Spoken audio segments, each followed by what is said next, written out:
Hello friends, welcome to पीके की पाठशाला। और आज हम लोग बीपीएससी टीआरई 1 to 3 में पूछे गए प्रश्नों के एनालिसिस के अगली कड़ी तक पहुंच चुके हैं। और आज जो हमारा इस लेक्चर का कंटेंट है वो है टीआरई 2। टीआरई 2 में हमारा क्लास 1 to 5 का सेट कौन सा देखेंगे हम लोग, सेट ई। और ये है हमारा बीपीएससी टीआरई पीवाईक्यू एनालिसिस। इसमें क्या क्या हम लोग करने वाले हैं, मैथ्स और रीजनिंग करेंगे। और ये है जरूरी किसके किसके लिए है ये सेशन देखना, useful for all TRE aspirants, चाहे आप 1 to 5 हो, 6 to 8 के हो, 9, 10 हो, 11, 12 हो, सब के सब आप लोग इसको देखें। क्योंकि आप देखेंगे कि 1 to 5 का क्वेश्चन भी 9, 10 या 11, 12 में पूछा गया है। इसीलिए उन सारे कैंडिडेट से मेरा आग्रह है, जो भी बीपीएससी टीआरई 4 में बैठने वाले हैं, एग्जाम देने वाले हो, आप सब इसको देखें और अपने मित्रों में इसको शेयर करें। हम लोग बढ़ते हैं पहले क्वेश्चन की तरफ। और पहला क्वेश्चन है हमारे स्क्रीन पर, ये कह रहा है कि 1 सहित 3/16 के व्युत्क्रम का और इसके व्युत्क्रम, यानी 1 क्या है, 1 सहित 3/16 कितना हो जाएगा, 16, 3, 19 मतलब यह है 19/16।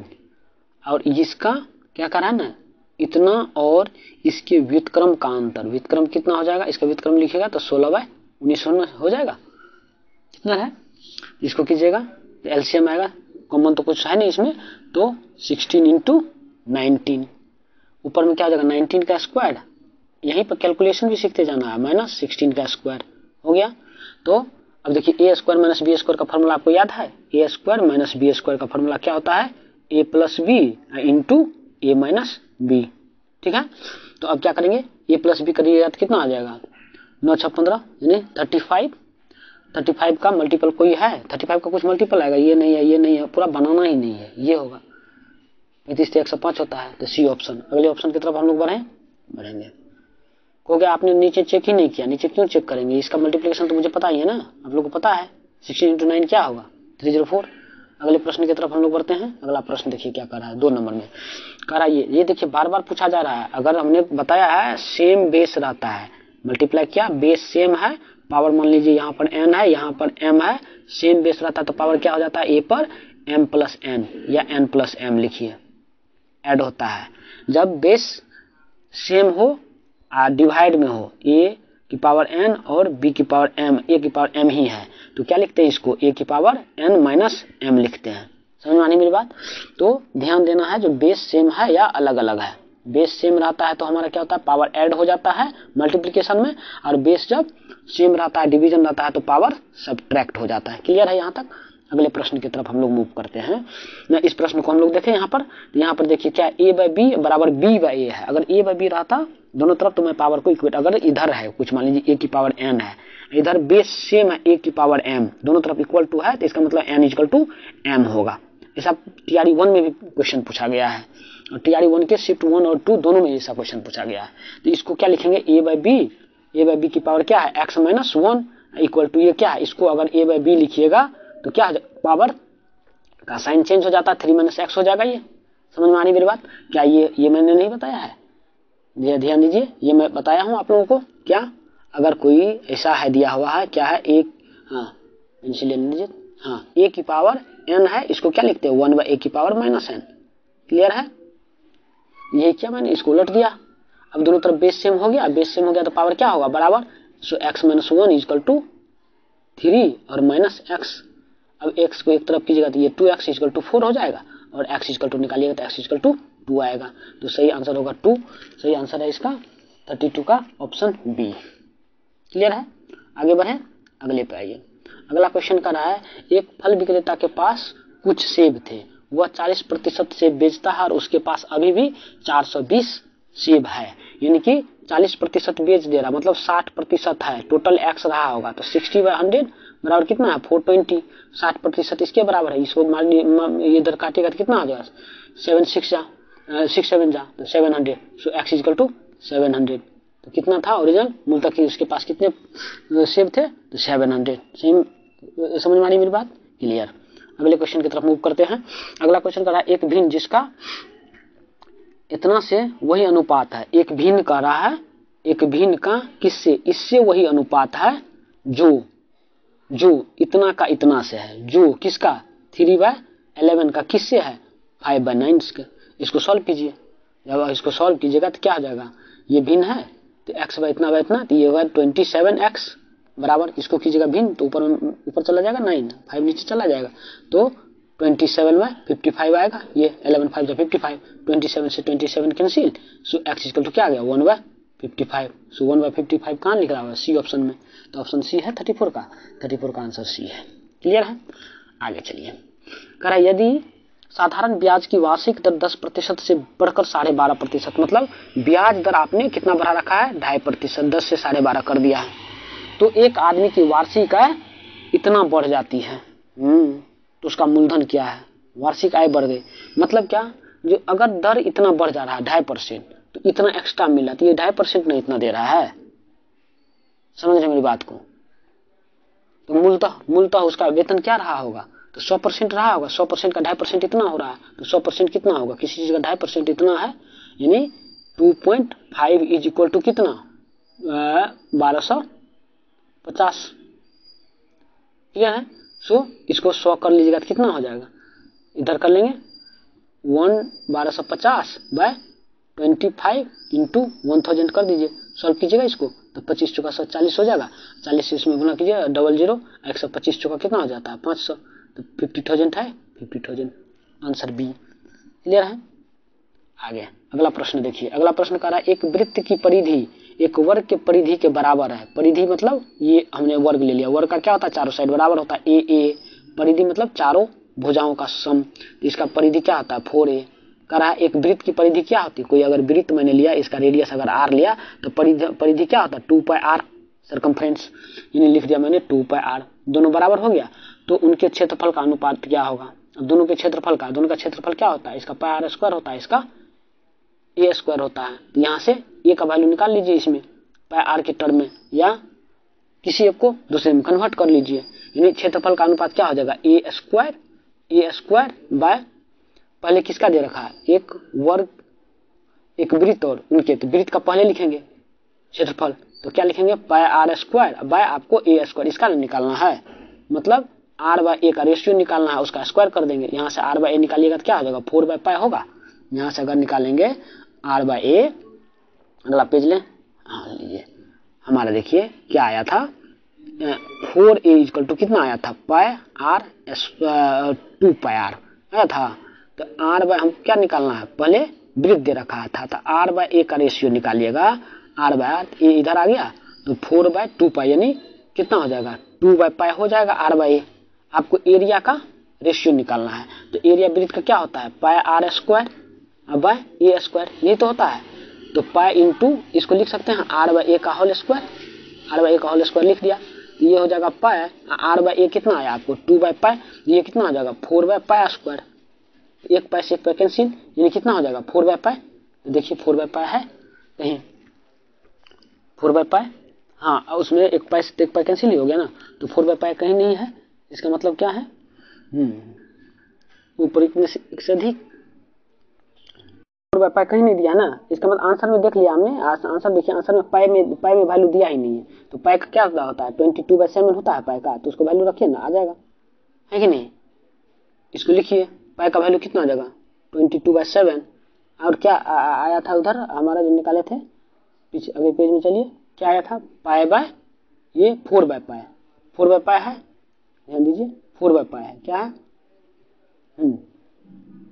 एक मिनट 4/π है, पाई का लिखिएगा तो 22, ऊपर में 7 चल जाएगा, इसको 2 से कटिएगा तो 2, इधर 11, यानी कि 14/11 आ रहा है, देखिए कोई ऑप्शन है 14/11 है इसमें, 14/11 सी ऑप्शन। क्लियर है, अगले प्रश्न पे मूव करते हैं हम लोग। अगला प्रश्न क्या कर रहा है, देखिए तो कर रहा है एक घन का आयतन कितना है जिसका विकर्ण इतना, घन कैसा होता है ऐसा है ना, घन का विकर्ण जानते हैं क्या होता है, घन का विकर्ण क्या होता है, घन का विकर्ण मतलब इस कोना से इस कोना में, चाहे इस कोना से एकदम सीधा अपोजिट में, है कि नहीं, तो क्या होता है a√2 a√3 होता है, मतलब सबसे लॉन्गेस्ट विकर्ण, a√3 होता है, विकर्ण ये होता है। तो अब देख रखा है विकर्ण की लंबाई दे रखा है कितना 4√3, तो बराबर कर दिए विकर्ण, ये कट गया तो a का वैल्यू कितना आ गया 4, तो घन का एक साइड आ गया 4, तो घन का वॉल्यूम क्या होता है a क्यूब, तो 4 4 जा 16, 4 जा 64। काफी आसान प्रश्न है। चलिए ठीक है, 37 का हो गया, हम लोगों ने कर लिया। अब चलिए 38 में करा क्या, इसका गुणनखंड। गुणनखंड का मतलब क्या जानते हैं, जो उसमें कॉमन हो। गुणनखंड मतलब उससे भागा देंगे तो पूरा का पूरा कट जाएगा। तो अब गुणनखंड का चेक करने का अगर ऐसा दे दें प्रश्न तो आपको जो लगे टफ है, तो उसके इसमें एक काम कर सकते हैं क्या, जैसे ये दिया है ना, इसका मतलब एक फैक्टर है, ये क्या है, ये फैक्टर है, गुणनखंड है, ये भी एक फैक्टर है। तो यहाँ से x का मान रख के इसमें रख लीजिए। अगर 0 आ रहा है कोई चीज जिसको अगर पूरा पूरा डिवाइड कर दे रहा है, तो रिमाइंडर थ्योरम पढ़े हैं 9th क्लास में है। रिमाइंडर थ्योरम के अनुसार क्या होता है, अगर इसका जैसे x माइनस 1 = 0 पुट करें, x का वैल्यू 1 आया, 1 अगर इसमें रखें 0 आ रहा है, तो इसका मतलब ये क्या है, फैक्टर है। तो 1 रखिए, इसमें 1 रखेंगे तो ये हो जाएगा 2, इसमें रखेंगे तो ये 0 हो जाएगा। तो वैल्यू 2 आ रहा है, मतलब 0 नहीं आ रहा है, इसका मतलब ये तो नहीं है उसका फैक्टर। दूसरा, इसमें से क्या आएगा, x का वैल्यू 1 आएगा और एक +1 आएगा, एक -1।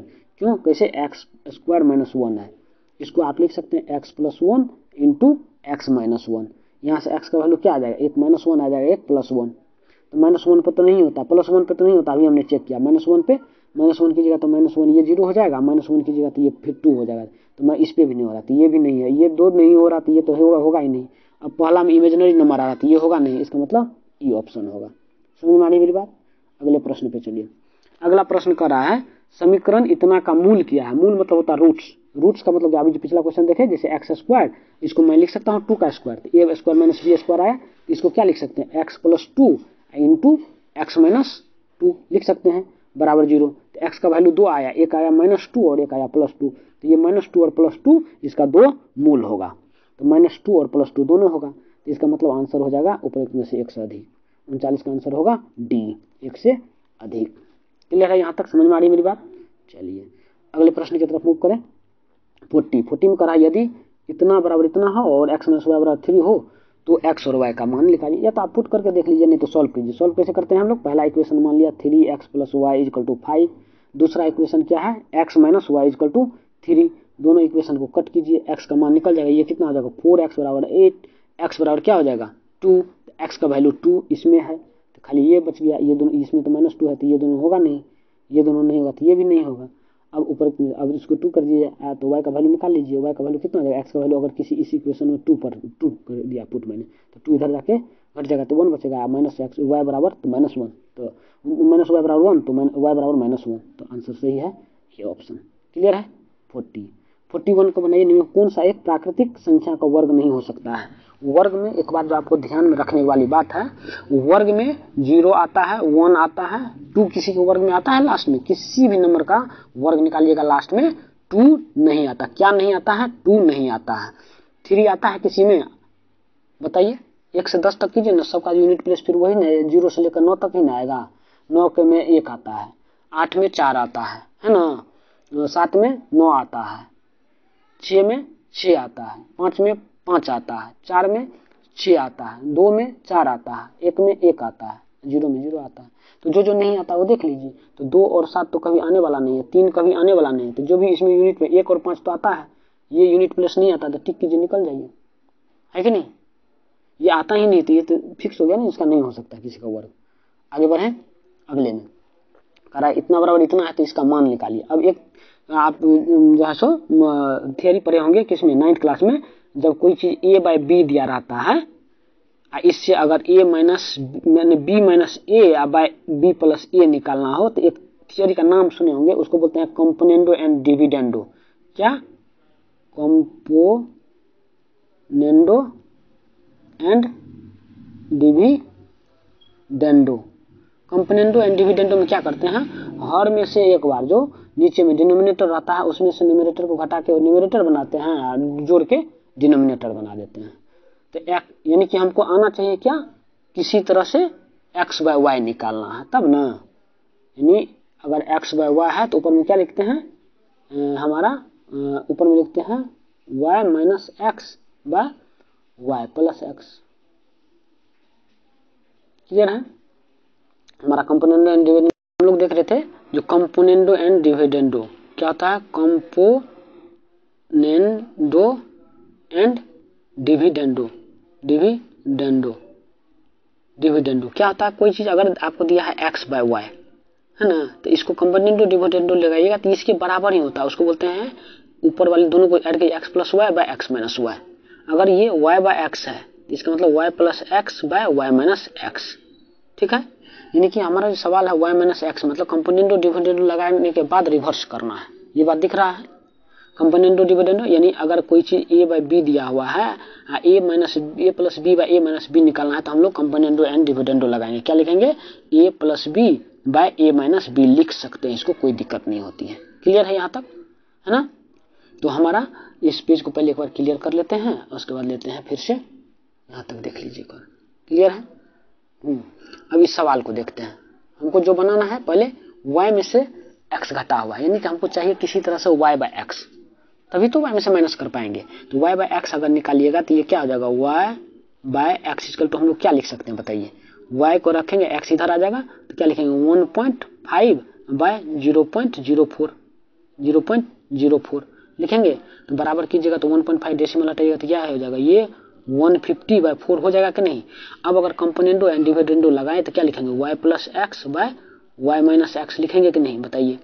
तो y प्लस एक्स की जगह क्या आ जाएगा 154 होगा, y माइनस एक्स की जगह क्या होगा 146 होगा। दोनों कट रहा है 2 से, ये कितना है 77, ये कितना है 73 है कि नहीं। आपको निकालना क्या y minus x by y plus x, मतलब इसको रिवर्स कर रहे हैं, ऊपर वाले को नीचे, नीचे वाले को ऊपर, तो इसको भी रिवर्स कर दीजिए, यानी क्या आ जाएगा 73 बाय 77। सही आंसर है बी। क्लियर है यहाँ तक। अगले प्रश्न पे मूव कीजिए। अगला कर रहा है इसको सॉल्व करने के लिए, ये तो काफी आसान है। डेसिमल देख लीजिए, ऊपर में कितने के बाद है, नीचे में कितने, नीचे में भी 2 1 3 है, ऊपर में भी 3 के बाद है, तो डेसिमल हटा दीजिए, कोई दिक्कत नहीं है। अब 34 है, ये 7 है, तो 7 6 कर दीजिए, 34 से ये कट रहा है, कट जाएगा। तो देख लेते हैं हम लोग क्या रहा है, इसको लिखेंगे 204 इंटू 42 डिवाइडेड बाय 7 इंटू 34 लिख दिया। इसको काटिएगा तो कितना हो जाएगा 6 जा, इसको कर दीजिए 3, इसको कर दीजिए 17 से ये कट रहा है, 17 1 जा 17, 3 17 2 जा 12, 12 3 जा 30, ये 12 है, ये क्या है 3, और कुछ बचता है क्या, 6 को 3 किया था 17 का 17 17 2 34 12 12 तिया 36 43 है ना ये। तो 12 3 जा 36 की ये कैलकुलेशन कोई एरर है क्या, 34 है, 2 1 3 के बाद यहाँ भी डेसिमल है, 3 के बाद डेसिमल को खत्म किया, 204 है, यहाँ पर 42 है, 7 6 जा 42। हाँ हमारा कितना है 12 3 जा 36, यानी रूट अंदर 36, रूट का ऑपरेशन नहीं किया तो क्या आ जाएगा आंसर 6, 36 को कीजिएगा तो 6 आंसर सी। आगे की तरफ चलिए। अगला प्रश्न है y का x प्रतिशत 100 है, यानी y का x प्रतिशत y इंटू एक्स बाय 100 बराबर क्या है 100 है, और z का y प्रतिशत यानी z इंटू वाई बाय 100 बराबर कितना है 200, ये तो दिया हुआ है। तो x और z के बीच संबंध क्या है, यानी x और z, हमारा y कटना चाहिए तो दोनों डिवाइड कर देंगे, y कट जाएगा तो x बाय ये क्या आ जाएगा x, अगर इसको डिवाइड कीजिएगा दोनों को तो y से y कैंसिल हो जाएगा, 100 से 100 कैंसिल हो जाएगा, x बाय z बचेगा आपको, है कि नहीं। और ये 100 है तो 2 बच जाएगा, यानी x बाय z बराबर 1/2 बचेगा, यानी कि 2x बराबर क्या है z है ना, 2x बराबर z। तो कहाँ दिया 2x बराबर z, 2x बराबर z, बी ऑप्शन 44 का हमारा सही आंसर क्या रहा है बी। अगले प्रश्न की तरफ बढ़ते हैं। कह रहा है एक समबाहु त्रिभुज, समबाहु और समद्विबाहु से तो हमेशा सब सेट में ही क्वेश्चन आया है, इसलिए टाइप्स ऑफ, एक टॉपिक क्या हो गया types of triangle, types of triangle and it's property, its properties, properties एकदम जो 9th 10th में लिखा हुआ ना उसी से डायरेक्ट क्वेश्चन पूछा, वहीं से डायरेक्ट प्रॉपर्टीज ले लेता है। क्लियर है, चलिए ठीक है। तो हम लोग अब प्रश्न को देखते हैं। प्रश्न में क्या कर रहा है, एक समबाहु त्रिभुज की ऊंचाई 10 सेंटीमीटर है, समबाहु है, समझ रहे हैं, समबाहु का मतलब सारी भुजाएं बराबर है, इसका ऊंचाई दे रखा कितना, ये वाला ऊंचाई दे रखा है रूट अंडर 10 सेंटीमीटर, सीधा सीधी 10 सेंटीमीटर दिया है। क्लियर है। इसका क्षेत्रफल क्या होगा बताइए, सब भुजा क्या होता है बराबर बराबर बराबर, तो ऊंचाई क्या होगा अगर भुजा के रिस्पेक्ट में, तो ये एक राइट एंगल ट्रायंगल बन गया यहाँ से, तो भुजा क्या हो जाएगा ए स्क्वायर, ऊंचाई a square minus a square by 4 का रूट सॉरी फॉर इनकन्वीनियंस, बराबर क्या कीजिएगा इधर रूट अंडर, इधर इसका रूट निकाल लिए तो क्या आ जाएगा 10, उधर कीजिएगा तो ये क्या हो जाएगा 100 स्क्वायर कर लीजिएगा, तो ये 10 ही तो दे रखा है ना ये वाला हाइट, हाइट ही तो निकाल रहे हैं, हाइट 10 दे रखा है, तो अब इसको सॉल्व कीजिए तो क्या आ जाएगा 3a²/4 का रूट यानी बराबर 100 होगा कि नहीं। तो a बराबर a²। अब एरिया को इस ट्रायंगल का एरिया क्या होता है, बेस इंटू हाइट कीजिएगा 1/2। अब बेस क्या है a इंटू ये, इसका क्या निकाला आपने, इसको कीजिएगा तो √a/2 √3 a/2 और √3 होता है, तो a²/4 √3/4 a² होता है। तो a² का वैल्यू निकल गया, नीचे में 4 आ गया नहीं, तो हमको चाहिए क्या √3।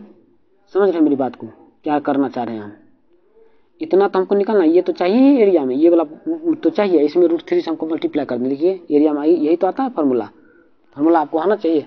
√3/4 क्या आता है, √3/4 a² होता है समबाहु त्रिभुज का क्षेत्रफल।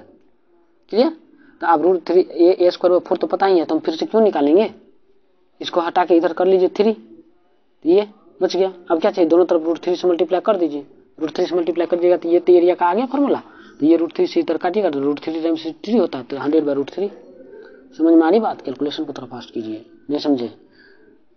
देखिए समबाहु का एरिया क्या होता है, एरिया बराबर फार्मूला क्या होता है √3/4 a²। क्लियर है। और आप उधर से क्या निकाले 3a² बराबर निकाल लिए 100। अब जब हमको यही निकालना ही है तो हम फिर से क्यों इसका a निकालें, फिर वहां पुट करें, ये करें, वो क्यों करेंगे, इतना पता ही है। तो इस 3 को हटा के इधर कर लेते हैं, मतलब ये वाला वैल्यू तो हमको पता है ना। अब क्या चाहिए √3 टाइम्स, तो दोनों तरफ इक्वेशन में √3 से मल्टीप्लाई कर दीजिए, तो यही तो एरिया है ना, यही ना हमको निकालना था। तो ये हो गया ना, ये इसको कर लेंगे, √3 से इसको काटिएगा तो √3 टाइम्स 3 होता है कि नहीं, 2 बार √3 को मल्टीप्लाई करते हैं 3 हो जाता है। तो बताइए तो क्या हो गया 100/√3 नहीं हो गया। ये सब सीखे रहिएगा तभी तो फास्ट कर पाइएगा। आगे बढ़े, चलिए देखते हैं अगले प्रश्न को हम लोग।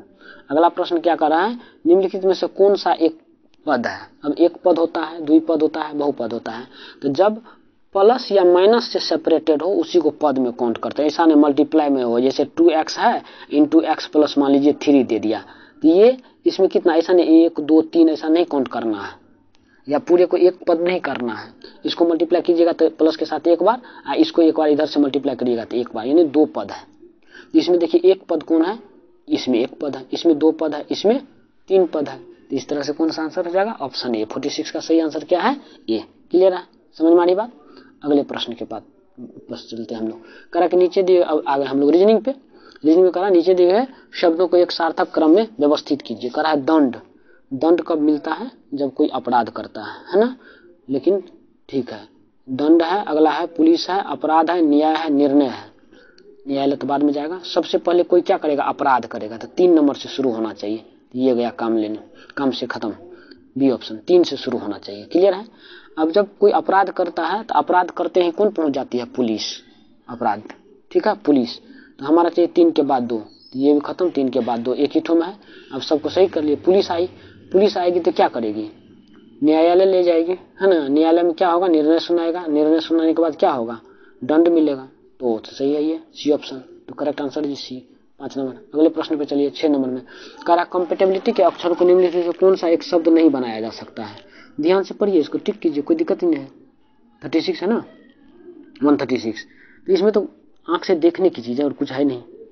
ठीक है, कॉम्पेटेबिलिटी, वाई है यस, एम है यस, वाई है यस, ओ है यस, पी है, आई है, सी है।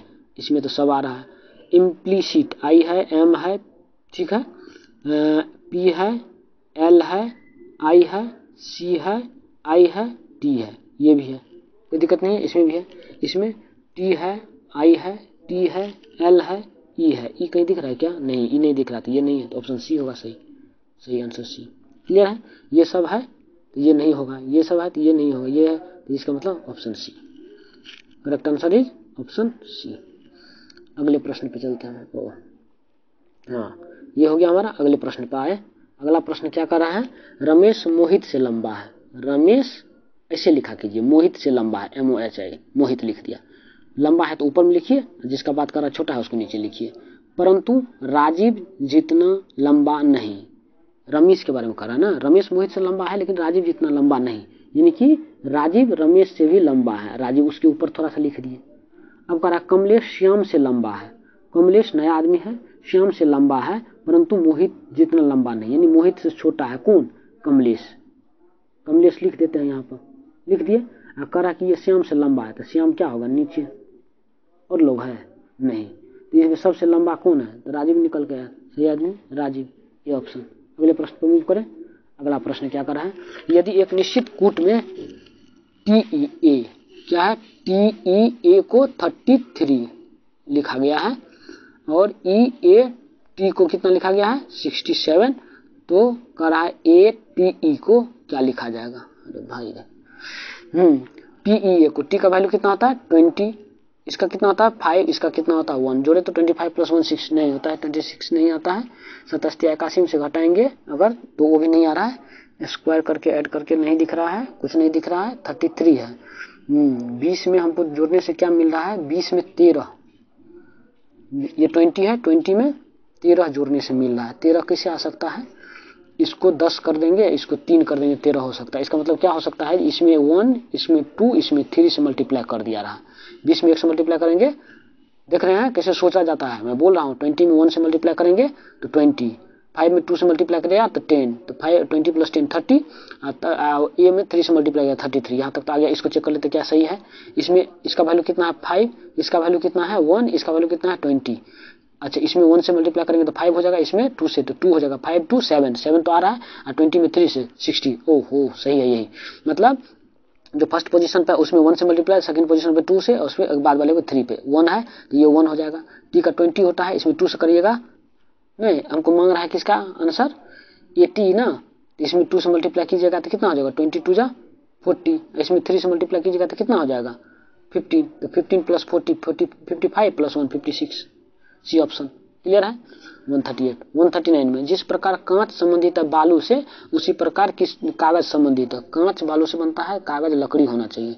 लकड़ी दिया है कहीं, नहीं दिया है, लकड़ी नहीं दिया है, दर्पण तो होगा नहीं, पत्थर होगा नहीं, लकड़ी नहीं, खिड़की थोड़ी होगा, लकड़ी नहीं, तो नॉन ऑफ दिस। 139 का ये ऑप्शन। अगले पर आइए, कह रहा है कि निम्न से अगले परीक्षण कीजिए और इनमें से उपयुक्त संख्याएं बताइए, सबसे सही सुटेबल नंबर क्या है। ये है 65, ये है 56, मतलब उलट के डिजिट को लिखा है, 65 को उलट के लिख दिया है 56, सही है। दोनों का अंतर कितना हो रहा है 9, ये है अंदर 9 आ रहा है, ये है 83 और ये है 38, इसका उलट के लिखा है, दोनों का अंतर कितना आ जा रहा है 3 में से 8 गया, 13 में से 8 गया 5, और इधर कितना बच गया 7, 7 में से 3 गया 4, यानी 45। 45 से 7 का कोई रिलेशन है नहीं है, नहीं है तो क्या देखना पड़ेगा मुझे, 56 से अगर इसको सब्ट्रैक्ट किया है तो ये तो नहीं आ रहा है, और क्या कर सकते हैं 18 2 जा देखिए करके, 38 2 जा 38 9 76 76 और 7 83, हाँ मतलब इसमें 2 से मल्टीप्लाई किया है माइनस किया है, इसमें 1 से मल्टीप्लाई किया है माइनस किया है कि नहीं। अगले वाले में देख लेते हैं, मतलब ये कर रहा है क्या ना, जो पलटने के बाद छोटी वाली संख्या मिल रही है उससे डिवाइड करके रिमाइंडर लिख रहा है। 56 से 65 में डिवाइड कीजिए तो रिमाइंडर 9 बचेगा, इससे इसमें डिवाइड दीजिए रिमाइंडर कितना बचेगा 7, ठीक है। तो इसमें डिवाइड दीजिए 17 से 71 में दीजिए 17 चौका 68, 17 55 17 51 17 चौका 68, हाँ 68 आया, 71 माइनस 68 को माइनस कीजिएगा तो 3 है क्या ऑप्शन में, यस क्लियर है। अगले प्रश्न पे आइए, ये क्वेश्चन देखिए TRE 1 में पूछा हुआ है, शिफ्ट 1 में। ये कौन सा क्वेश्चन हम करवा रहे हैं TRE 2, तो ये देखिए TRE 1 में भी पूछा है और TRE 2 में भी पूछा। अंतर क्या है जानते हैं दोनों क्वेश्चन में, अंतर यही है कि इस क्वेश्चन को इधर की तरफ दिया है ना, यहाँ पे, वहां पर ऐसे नहीं दिया था, इसका मुंह इधर किया हुआ था, बस समझ में आ रही बात। तो TRE 1 में भी मैं इसका एनालिसिस करवाया हूँ, आप वहां भी जाके इसको देख सकते हैं, इसमें 18 टोटल आयत आएगा, क्लियर है। और आयत के बारे में एक बात और जान लीजिए, जितना भी वर्ग है वो भी एक आयत है, लेकिन सारे के सारे वर्ग आयत नहीं होते हैं, समझ में आई बात। अगले प्रश्न पे आइए, अगला प्रश्न का है 6 और 7 बजे के मध्य घड़ी की 2 सुइयां एक साथ, देखिए ये क्वेश्चन भी पूछा हुआ है सभी, कह रहा है 6 और 7, सापेक्ष चाल में पढ़ाया हूँ उसको जाके देखिए। 6 पे ले लिया इसको, मान लीजिए 6 यहाँ पर है, 6 और 7 के बीच कहीं, तो 6 पर अभी कितना है मिनट और हैंड के बीच 180 डिग्री है कि नहीं, 6 पर ऑलरेडी 1 है, और दोनों कब एक साथ होगा, जब दोनों के बीच में ये भी सुइया इसके ऊपर आ जाएगा, उस समय क्या हो जाएगा, दोनों के बीच का एंगल 0 डिग्री हो जाएगा ना। तो यानी कि टोटल का टोटल कितना, अभी जितना सेपरेशन है 180 डिग्री उसको कवर करना है। सापेक्ष चाल कितना बताया था 11/2, ये हो जाएगा 360/11 11 3 जा 33, 11 2 जा 22 और 8/11 32 सही 8/11 32 सही 8/11 एक ही ऑप्शन है ना, तो आंसर हो जाएगा ये 6:00 पर। सही है। अगर ये क्लियर नहीं हो पा रहा है तो एक बार घड़ी का सवाल देखिए। घड़ी से एक सवाल बीपीएससी का फेवरेट है, ये टॉपिक पूछता है, कंबाइन में हो चाहे इधर हो, सब जगह पूछ रहा है। तो एक वो लेक्चर बताया हो और दूसरे में उसमें मैं 10 डिफरेंट टाइप का सवाल करवा दिया हूँ, उसको आप देखिएगा ना तो कभी घड़ी का सवाल गलत ही नहीं होगा। सबको सापेक्ष चाल से बताया हो, कुछ फार्मूला आपको याद नहीं रखना, एकदम समझ में आएगी, धीरे धीरे देखिएगा तरह। चलिए आगे बढ़े। अगला प्रश्न कर रहा है कि हाँ रीजनिंग है फिर, ये 9 × 732 कैसे हो सकता है, 13 × ये कैसे हो सकता है, और ये कैसे हो सकता है, ये कैसे हो सकता है। तो ना 963 उसका तो कुछ है नहीं, 6391 नहीं है ऐसा कुछ, 153 ये भी नहीं है, ऐसा नहीं है क्या, स्क्वायर से तो नहीं कर रहा। 9 9 जा 81 और 7 7 जा ऐसा लग रहा है कुछ क्या 32, 11 7 7 जा 49 माइनस करेंगे तो यहाँ लग रहा है 32 आएगा। सही है। दूसरे को चेक करते, 13 13 जा 169, 7 7 जा 49 आ रहा है क्या 120, हाँ ये 120 आ रहा है। इसका मतलब दोनों के स्क्वायर का डिफरेंस निकाल रहा है। 19 19 कितना होता है 361 और 121 माइनस कीजिए, ये 0 ये 4 ये 240 है क्या, सी ऑप्शन सही है। आगे बढ़िए 143 में 44 में नीचे दी गई श्रृंखला में विलुप्त संख्या ज्ञात कीजिए। भाई इसमें कितना ऐड कर रहा है 5 3 जा, इसमें 3 से गुना करके 2, इसमें 2 से गुना करके 17 34 3, इसमें 3 से किया, उसके बाद 2 से किया है, उसके बाद 1 से नहीं, ऐसा नहीं आ रहा है। और क्या है ऐसे देखते हैं ऐड क्या है। पहले वाले में 12 ऐड किया है, दूसरे वाले में 17 से 37 कब बनेगा, 17 से अगर 20 ऐड करेंगे, ठीक है 12 5 17 हाँ 20, 12 8 20। अगले वाला में देखिए तो 28 ऐड कर रहा है, अगर हो रहा होगा तो यही चल रहा होगा पैटर्न। तो 37 तक आ गया था, तो 37 में 28 जोड़ करेंगे तो 45, हाँ ठीक है ये भी आ रहा है। अगले वाला में इसका मतलब 36 ऐड करना पड़ेगा, 28 8 36, मतलब क्या एक बार 12 ऐड कर रहा है, फिर 20 ऐड कर रहा है, 28 ऐड कर रहा है, मतलब 8 के डिफरेंस में 36 ऐड कर रहा है, उसके बाद कितना 44 ऐड करेगा। तो 36 ऐड कीजिएगा 65 में तो कितना आ जाएगा 1 6 3 9 1 10 101, इसमें 44 ऐड कीजिएगा तो 45 आ रहा था। सही है पैटर्न, यानी कि आंसर ये क्लियर है। अगले क्वेश्चन पे आइए 145।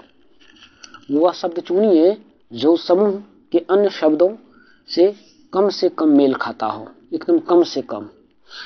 बिल्कुल गुलाब, ठीक है, कांटों वाली फूल प्रेमी प्रेमिकाओं के लिए, गेंदे के फूल बहुत बढ़िया, कमल ये धरती पे उगता है, ये पानी में उगता है, तो मेरे समझ से कमल ही आंसर होना चाहिए।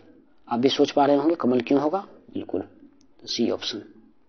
अगले प्रश्न पे आते हैं। दिए गए विकल्प में से लुप्त पद ज्ञात कीजिए। बहुत अच्छा, ये मैं अल्फाबेट सीरीज का एक रीजनिंग का एक ही क्लास लिया हूं, उसमें सवाल भी करवाया हूं और थियरी भी बताया हूं, उसको जाके देखिए एक बार, नहीं छूटेगा आपका सवाल। रीजनिंग और मैथ्स में 32 क्वेश्चन पूछ रहा है ना 1 to 5 वाले को, 8 सवाल पूछ रहा है उधर 6 to 8 9 10 वाले को एप्टीट्यूड का, सब के सब आएंगे। मैं कोशिश करूंगा एकदम 5 से 8 में से 6 सवाल तो ऐसे हो जो आप देखते ही टिक मारे, 10 सेकंड से ज्यादा न लगे एक सवाल, और 2 सवाल अगर हो सकता है आउट ऑफ रेंज। मैं क्वेश्चन तो मैं जाके सेट नहीं कर रहा हूँ, मैं ये कर रहा हूँ एनालिसिस करके बता सकता हूँ, आपको दिखा सकता हूँ, आप खुद समझ सकते हैं जो कैसे पैटर्न रिपीट हो रहा है। सिर्फ डेटा चेंज कर रहा है, इवन डेटा भी नहीं चेंज किया जा रहा है, डायरेक्ट क्वेश्चन पूछा जा रहा है।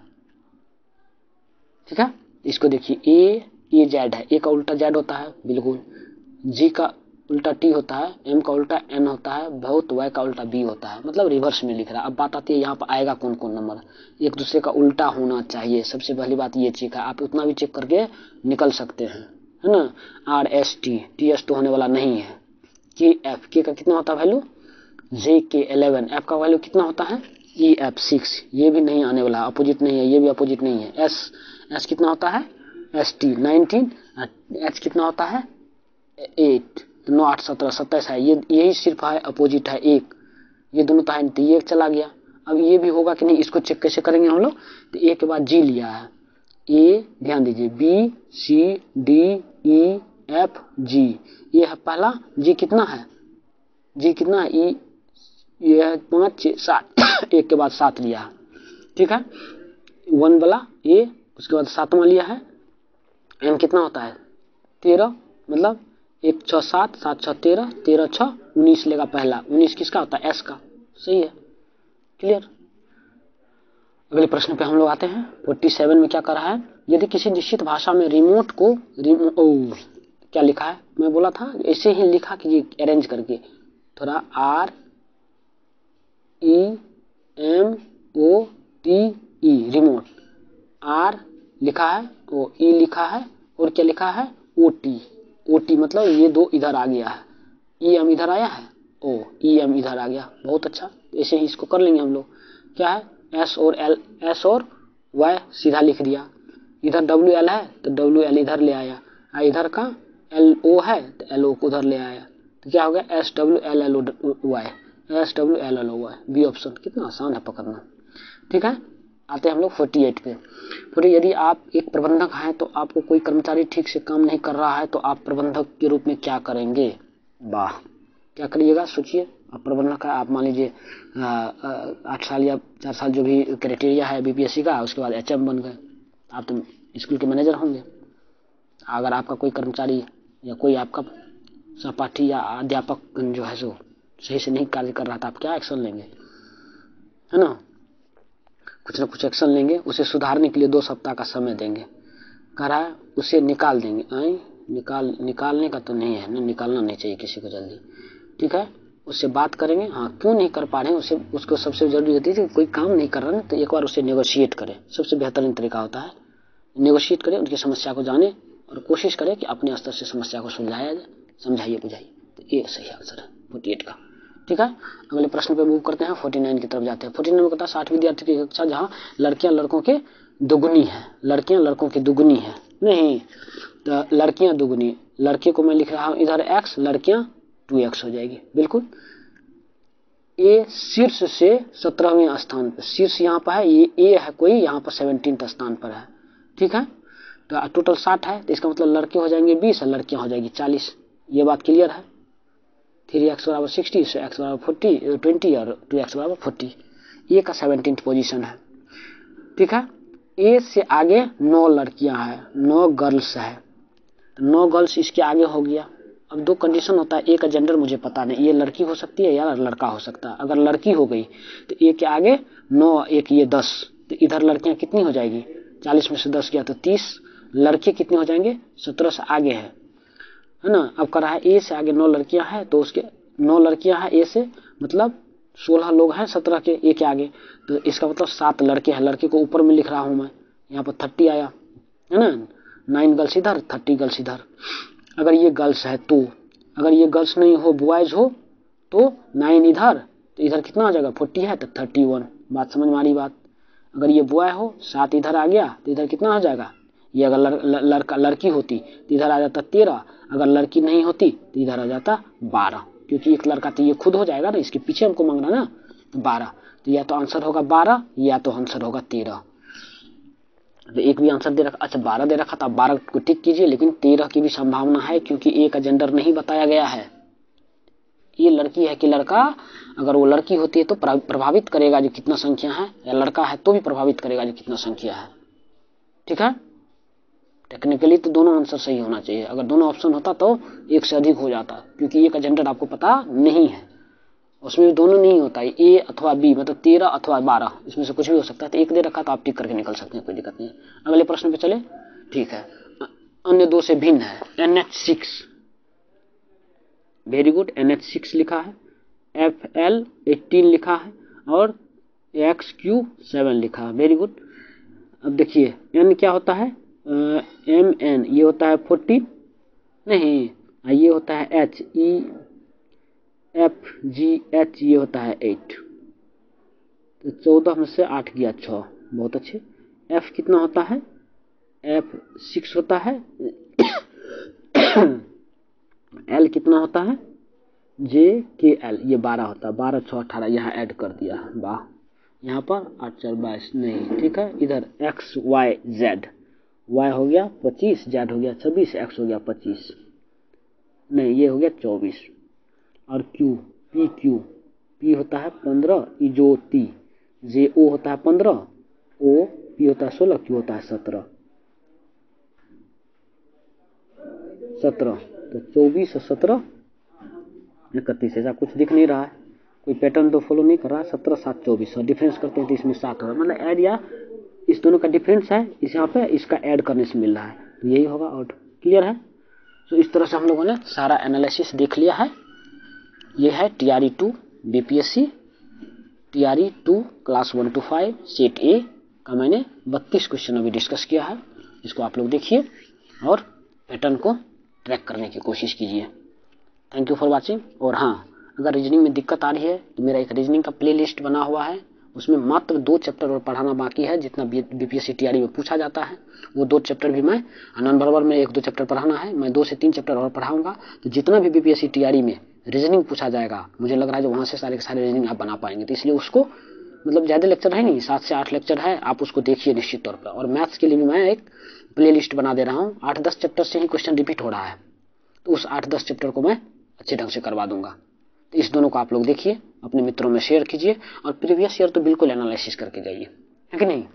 चलिए, धन्यवाद।